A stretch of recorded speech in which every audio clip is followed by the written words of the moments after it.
समजा एखादा आर्ट्सवाला असेल किंवा कॉमर्सवाला असेल, तो आयटी मध्ये करिअर कशा प्रकारे करू शकतो? सी आयटी मध्ये करिअर करण्यासाठी कुठली ना कुठली तरी कोडिंग लँग्वेज येणं गरजेचं आहे.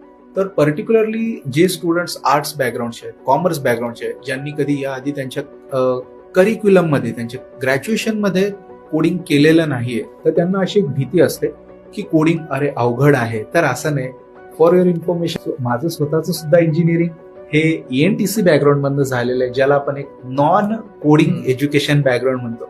आणि त्या माझ्या एक्सपिरियन्सनुसार मला हे सांगायचं की आताच्या या रिसेंट टाइममध्ये पायथॉन कोडिंग लँग्वेज आहे जी शिकायला खूप सोपी आहे. आणि पायथॉन कोडिंग लँग्वेजला वापरून फ्युचरमध्ये डेटा सायन्स आहे, डेटा अनालिटिक्स आहे, असे मल्टिपल करिअर पाथ हे तर एक दोन झाले मार्केटमध्ये अवेलेबल आहे.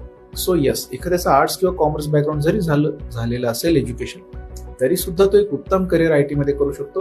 फक्त त्याने योग्य करिअर निवडणं ही एक मात्र त्याच्यामध्ये कंडिशन आहे योगेश.